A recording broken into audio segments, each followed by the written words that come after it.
दोस्तों, जब भी हम भारतीय एयरफोर्स के बारे में चर्चा करते हैं तो हमें ये बात जरूर पता होनी चाहिए कि भारत की एयरफोर्स दुनिया की चौथी सबसे बड़ी तथा ताकतवर एयरफोर्स है, जिसने देश के लिए बहुत ज्यादा बलिदान तथा बहुत बड़े कीर्तिमान रचा है। तो आइए आज की इस वीडियो में हम लोग भारतीय एयरफोर्स के एक लेजेंडरी फाइटर जेट के बारे में चर्चा करते हैं और जानते हैं इस फाइटर जेट के पूरे इतिहास के बारे में, ताकि आप लोगों को भी भारतीय एयरफोर्स पर गर्व महसूस हो और भारत के इस लेजेंडरी एयरक्राफ्ट के बारे में आप सभी को डिटेल में पता चले कि भारत के इस एयरक्राफ्ट ने भारतीय वायुसेना में कितनी सालों तक अपनी सर्विस दी और कौन कौन से ऐसे पहलू है जिसके कारण इस एयरक्राफ्ट को लेजेंडरी एयरक्राफ्ट के रूप में जाना जाता है। तो आइए आज की इस वीडियो को शुरू करते हैं। दोस्तों, जब भी हम भारतीय वायुसेना के बारे में चर्चा करते हैं तो हमारे सभी के दिमाग में एक बेहतरीन फाइटर जेट की तस्वीर बनने लगती है। भारतीय वायुसेना इस बेहतरीन फाइटर जेट के बिना एक अधूरी सी लगती है। इस फाइटर जेट का नाम है मिकोयान ग्रेनेविच 21, जिसे हम मिग 21 नाम से भी जानते हैं, जिसे भारतीय वायुसेना में मिग 21 बाइसन नाम से जाना जाता है। दोस्तों, मिग 21 का जन्म सोवियत संघ के दौर पे हुआ था, जब अमेरिका और सोवियत रशिया के बीच कोल्ड वॉर की सिचुएशन चल रही थी। यानी अमेरिका और सोवियत रशिया दोनों ही आपस में एक कट्टर दुश्मन हुआ करते थे और उनके बीच में कोल्ड वॉर यानी शीत युद्ध चल रही थी। तो ये दोनों ही देश अपने अपने हथियारों के जो जखीरे थे उनको बढ़ाते जा रहे थे। अमेरिका भी सोवियत रशिया को पीछे छोड़ने के लिए बेस्ट से बेस्ट हथियार बनाते जा रही थी और उसी समय सोवियत रशिया भी अमेरिकी वायुसेना से टक्कर लेने के लिए या उससे भी ज्यादा आगे बढ़ने के लिए सोवियत रशिया ने एक बेहतरीन फाइटर जेट बनाने का जो प्रोग्राम था वो शुरू कर दिया था। इसी समय मिग 21 का जन्म हुआ था, जिसे सोवियत रशिया की कंपनी मिकोयान ग्रेनेविच कंपनी ने बनाया था। ये जो मिग 21 जो विमान है, इसने अपनी पहली उड़ान 1959 में भरी थी। उस समय इस विमान ने पूरी दुनिया में एक हड़कंप पैदा कर दिया था, क्योंकि मिग 21 जो विमान था वो अपने दौर का सबसे बेहतरीन विमान था। इस विमान की सबसे बड़ी खासियत ये थी कि ये हल्की थी और डेल्टा विंग की फाइटर जेट थी तथा इसकी प्राइस यानी इसकी कीमत भी बहुत कम थी। और सबसे बड़ी जो खासियत थी कि इस मिग 21 विमान को जो एकदम बेस्ट फाइटर जेट बनाती थी, ये थी इसकी स्पीड। ये मिग 21 जो विमान है वो अपने दौर की सबसे पहली कहे तो सबसे फर्स्ट एक सुपरसोनिक जेट विमान थी। यानी इसकी टॉप स्पीड करीब 2 मैक की थी, यानी ये ध्वनि से दोगुनी तेज गति में उड़ सकती थी। जिस समय ये मिग 21 विमान बनी थी उस समय इस विमान का टक्कर स्पीड में तो कोई भी नहीं मैच कर सकता था। इसीलिए ये विमान पूरे दुनिया में तहलका मचा देती है और सभी दुनिया के सभी लगभग देश इस विमान को खरीदने के लिए आपस में होड़ लगाने लगे थे और अमेरिका भी इस विमान से बहुत ज्यादा चिंतित था। आपको पता ही होगा कि मिग 21 विमान ने वियतनाम युद्ध में अमेरिका को और अमेरिकी वायुसेना को लोहे के चने चबवा दिए थे। यानी अमेरिकी वायुसेना तो मिग 21 नामक इस विमान से बहुत ज्यादा खौफ खाती थी। इसीलिए मिग 21 दुनिया की सबसे बेहतरीन फाइटर जेट के रूप में अपने दौर में गिनी जाने लगी। इन्हीं सब खासियत के कारण भारत ने 1960 के दशक में इस मिग 21 विमान को अपने भारतीय वायुसेना के बेड़े में शामिल करने का फैसला किया तथा ऑफिशियली भारत ने 3 साल बाद यानी 1963 में इस विमान को यानी मिग 21 विमान को भारतीय वायुसेना में शामिल किया। और न सिर्फ शामिल किया बल्कि भारत ने रशिया से लाइसेंस प्रोडक्शन के तहत भारत के हिंदुस्तान एरोनॉटिक्स लिमिटेड ने इसे लाइसेंस प्रोडक्शन के रूप में भारत में ही बनाने का लाइसेंस भी प्राप्त किया तथा मिग 21 जो विमान है वो भारत में ही बनने लगे, जिसे हम अपग्रेड करके कहने लगे मिग 21 बाइसन। भारतीय वायुसेना में मिग 21 के शामिल होते ही भारतीय वायुसेना की ताकत कई गुना बढ़ चुकी थी। भारतीय वायुसेना में मिग 21 ने कई दशकों तक एक सुप्रीम बैकबोन के रूप में कार्य किया, इसीलिए इस विमान को एक लेजेंडरी विमान भी कहा जाता है। भारतीय वायुसेना को इस विमान की खासियत बहुत पसंद थी। इसकी हल्की वजन, इसकी दमदार इंजन, इसकी टॉप स्पीड और इसकी सर्विस सीलिंग तथा मेंटेनेंस कम होना भारतीय वायुसेना को यह विमान बहुत ज्यादा सूट कर रही थी। अगर मिग 21 विमान की स्पेसिफिकेशन की बात किया जाए तो यह विमान एक सिंगल सीटर, सिंगल इंजन, एक सुपरसोनिक जेट विमान है। यह विमान ध्वनि की गति से 2 गुना यानी माक 2 की स्पीड से उड़ सकती है और इसकी रेंज करीब करीब 1000 किलोमीटर तक है। इस विमान में 23 मिलीमीटर की ट्विन बैरल कैनन लगी हुई है और ये विमान कई तरह के हथियार, कई तरह के मिसाइल और कई तरह के रॉकेट तथा बॉम्ब्स को ले जाने में सक्षम है। भारतीय वायुसेना ने अपग्रेड करके इस विमान में नया रडार तथा R-60, R-70 और R-73 जैसे BBR मिसाइल भी इंस्टॉल करने की क्षमता इस विमान को दी है और इससे यह विमान और भी ज्यादा डेडलीस्ट बन जाती है। मिग 21 विमान की कीर्तिमानों की यदि चर्चा करें तो इस विमान ने भारतीय वायुसेना को कई कीर्तिमान रचकर दिया है। इस विमान ने भारतीय वायुसेना में जब से कार्य करना यानी सर्विस देना शुरू किया है तब से 1965 की लड़ाई हो, 1971 की लड़ाई हो तथा 1999 की कारगिल युद्ध हो, हर युद्ध में, हर फील्ड में मिग 21 विमान ने अपना जलवा दिखाया है और दुश्मन के दांत खट्टे कर दिया है। रिसेंटली आपको पता ही होगा कि इसी विमान ने अभिनंदन वर्धमान जिसे उड़ा रहे थे 2019 में, इसी विमान ने पाकिस्तान के F-16 को भी मार के गिराया था। इससे बेहतरीन कीर्तिमान इस विमान के पास नहीं हो सकती कि एक 3rd जनरेशन विमान ने 4+ जनरेशन के विमान को मार गिराया था।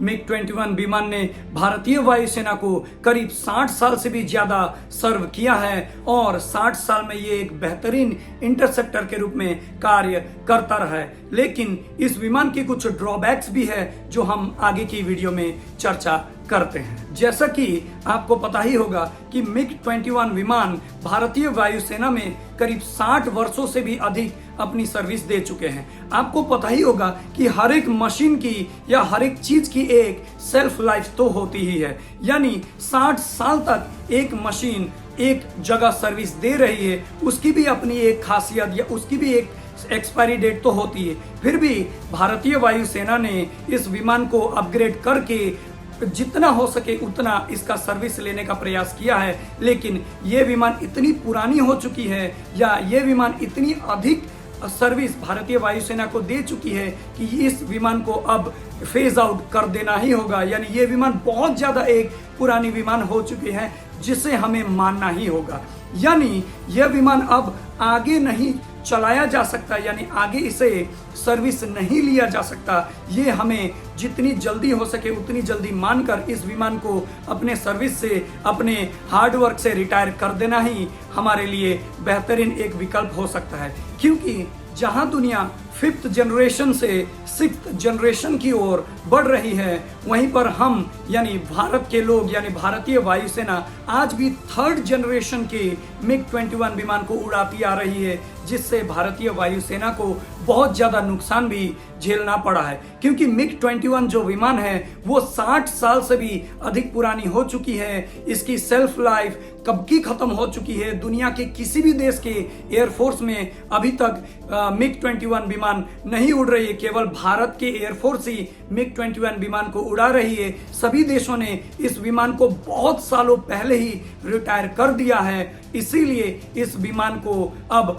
फ्लाइंग कॉफिन या विडो मेकर के रूप में जाना जाता है। क्योंकि मिग 21 विमान को लगातार उड़ाते रहने के कारण, लगातार इसकी सर्विस लेते रहने के कारण ये विमान बहुत ज्यादा दुर्घटनाग्रस्त भी हो जाता है। इसके कारण भारतीय एयरफोर्स के कई सारे नौजवान और बेहतरीन एयरफोर्स पायलट ने अपनी जान गंवाई है और देश के लिए उन्होंने बलिदान दिया है। तो ये जो भारतीय एयरफोर्स के जो पायलट है, जो इतनी मेहनत से, इतनी कड़ी ट्रेनिंग करके ये जो पायलट बन रहे हैं, उन्हें एक पुराना जेट विमान उड़ाने के लिए दे दिया जाता है जिसकी सर्विस लाइफ बहुत सालों पहले ही समाप्त हो जाती है। मिड एयर में उसमें कोई ना कोई खराबी आ जाती है जिसके कारण हमारे जो बेहतरीन और होनहार पायलट हैं वो अपनी जान गंवा देते हैं। तो भारतीय सरकार को ये बात जाननी चाहिए कि दुनिया कब की 5th जनरेशन से भी 6th जनरेशन की प्लानिंग कर रहे हैं और हम अभी भी 3rd जनरेशन में अटके हुए हैं।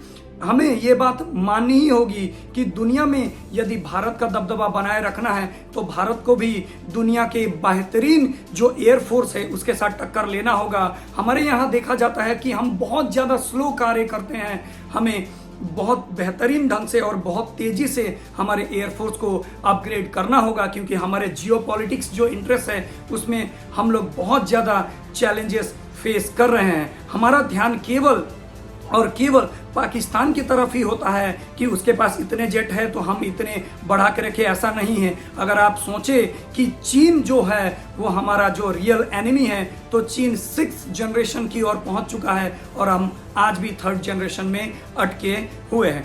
अच्छी बात यह है कि भारतीय सरकार ने यानी भारतीय एयरफोर्स ने यह डिसाइड किया है कि 2025 में ही इसी साल इस विमान को फेज आउट कर दिया जाएगा, रिटायर कर दिया जाएगा इसके सर्विस से, और तेजस जो भारत का HAL द्वारा निर्मित जो तेजस फाइटर जेट है उसे भारतीय एयरफोर्स में MiG-21 की जगह शामिल किया जाएगा। लेकिन हमें 4th जनरेशन के अलावा भी तेजी से 5th जनरेशन और 6th जनरेशन में भी कार्य तेजी से आगे बढ़ाना होगा। हमें सरकारी कंपनी के भरोसे नहीं बैठना चाहिए, हमें प्राइवेट वेंडर्स को, प्राइवेट कंपनियों को भी इसमें शामिल करना चाहिए ताकि कंपटीशन बढ़ता रहे।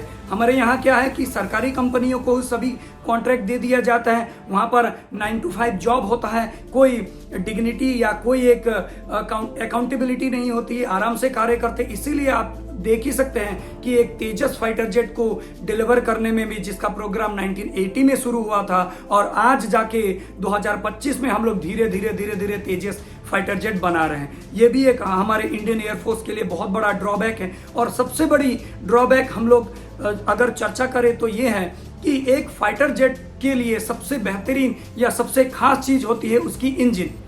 आपको जान के ये हैरानी होगी कि जो तेजस फाइटर जेट जो हम लोग यहाँ पर बना रहे हैं उसकी इंजन अमेरिका से लिया जाता है, यानी भारत उसकी इंजन खुद नहीं बनाता है। समझ सकते हैं, यानी अमेरिका अगर आज के आज ये बोल दे कि हम तेजस फाइटर जेट के लिए जो 404 जो इंजन है जनरल इलेक्ट्रिक की, वो जो इंजन भारत को सप्लाई नहीं करेंगे तो हमारी आधी से ज्यादा एयरफोर्स की जो बिल्डअप है, जो प्रोडक्शन लाइन है, वो ही ठप हो जाएगी। इसीलिए भारत के सरकार को ये विनती है कि कावेरी इंजन, भारत की जो कावेरी इंजन है उसे भी बहुत ज़्यादा गौर देने की जरूरत है। इसमें प्राइवेट कंपनियों को ऐड करने के या फॉरेन जो वेंडर्स हैं उनके साथ भी कोलैबोरेशन करके तेजी से तेजी लाकर भारत के कावेरी इंजन प्रोजेक्ट को भी आगे बढ़ाना होगा, नहीं तो भारत की एयरफोर्स बहुत ज़्यादा पीछे रह जाएगी।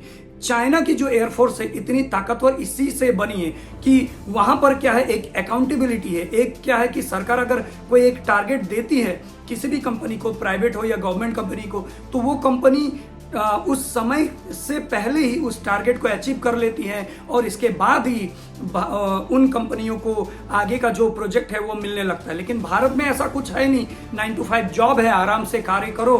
अगर कोई प्रोजेक्ट 10 साल में कंप्लीट करना हो तो उस प्रोजेक्ट को अगर 30 साल भी लग जाए तो इसमें किसी को जवाब देने की जरूरत तो है नहीं।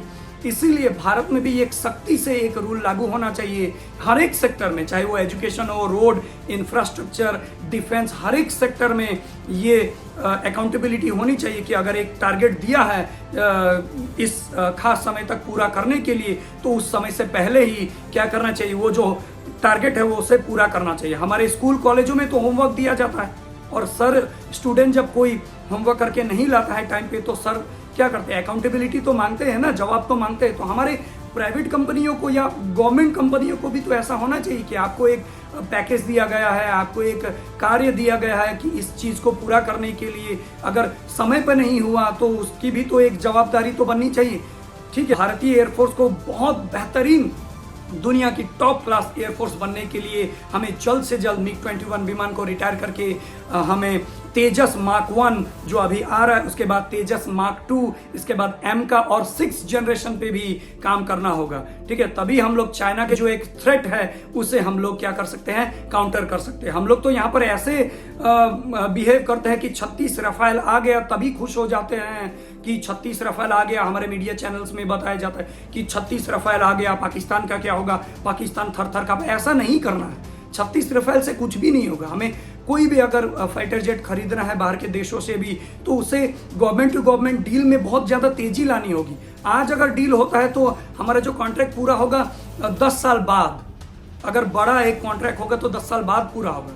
तो अगर आप लोग कॉन्ट्रैक्ट देने में या फाइटर जेट खरीदने में, मिसाइल खरीदने में, इंजन खरीदने में ही लेट करेंगे तो वो तो और भी ज्यादा लेट होता रहेगा और हम लोग बहुत ज्यादा डिफेंस के सेक्टर में, एयरफोर्स के चक्कर में, सेक्टर में बहुत ज्यादा पीछे रह जाएंगे।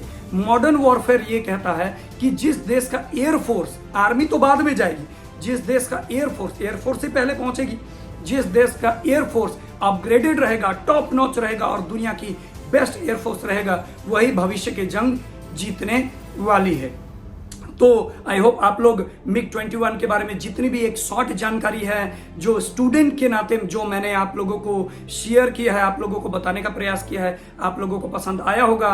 और कोई भी गलती हुआ तो मुझे कमेंट सेक्शन में जरूर बताइए। अगर इस वीडियो में कोई भी स्पेसिफिकेशन या कोई भी महत्वपूर्ण जानकारी बताने में कोई भी मिस्टेक या कोई भी गलती हुआ है तो जितने भी लोग मुझे सजेस्ट कर सकते हैं जरूर कमेंट सेक्शन में सजेस्ट करें, ताकि मैं भी आगे का जो वीडियो है, आगे की जो जानकारी उसमें इंप्रूवमेंट ला सकूं। तो आई होप आप लोगों को आज का ये वीडियो अच्छा लगा होगा। अगर आपको ये वीडियो अच्छा लगा तो इस वीडियो को एक लाइक, शेयर और कमेंट जरूर कीजिएगा। जो भी न्यू व्यूअर्स हैं वो इस चैनल को सब्सक्राइब जरूर करें, ताकि हम लोग भी ग्रो हो सके और हमारी भी बहुत ज्यादा मदद हो सके। क्योंकि सब्सक्राइब करना तो फ्री है, आप प्लीज सब्सक्राइब कर दीजिए ताकि हम लोग भी अपग्रेड हो सके, हम लोग भी आगे बढ़ सके। तो गाइज मिलते हैं किसी और एक नए वीडियो में, तब तक के लिए देखते रहिए, सीखते रहिए। धन्यवाद।